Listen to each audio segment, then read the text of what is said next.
আপনারা আপনাদের মিডিয়া কে একজন সুমন এক ভদ্রলোক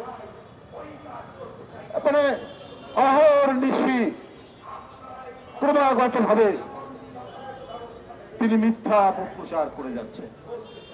আমি তাকে একটা ভদ্রলোক বলেই মনে করতাম, দেখতে শুনতেও সুন্দর, কিন্তু মনটা এত অসুন্দর।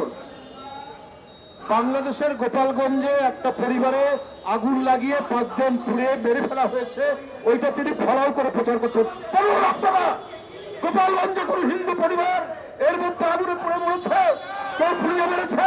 ভারত বড় সেকুলার দেশ, ভারত বড় ধর্মনিরপেক্ষ দেশ, আর তাদের মিডিয়া আজকে খেয়ে না খেয়ে বাংলাদেশের বিরুদ্ধে অপপ্রচার করছে। শুভেন্দু বাবুদের তল্পিবাহক হয়েছে। ওখানে যারা সত্যিকারের প্রগতিশীল অসাম্প্রদায়িক তারা এই সমস্ত মিডিয়াকে বলে কি জানো, গদি মিডিয়া, মানে যারা গদিতে আছে সেই গদির তল্পিবাহক মিডিয়া।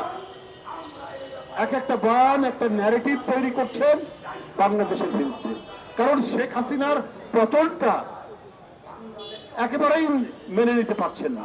বিজেপির কোন কোন নেতা পেয়েছেন শেখ হাসিনার পাচার করা 28 লক্ষ কোটি টাকার ভাগ? এটাও কিন্তু বাংলাদেশের মানুষ জেনে গেছে এবং আনুষ্ঠানিকভাবে হয়তো একদিন সেটা বলে দেবে। আপনারা যদি মনে করেন এই করে আপনাদের আগ্রাসন সুসম্পন্ন করবেন, আমরা আমাদের স্বাধীনতা সার্বভৌমত্ব বিশ্বাস করি, রক্ষা করার জন্য অঙ্গীকারবদ্ধ। আমরা প্রত্যেকটা দেশের স্বাধীনতায় মর্যাদা দেই। ভারত সহ যত ক্ষুদ্র রাষ্ট্র বড় রাষ্ট্র আছে প্রত্যেকেরই স্বাধীনতা সার্বভৌমত্বে আমরা মর্যাদা দেই।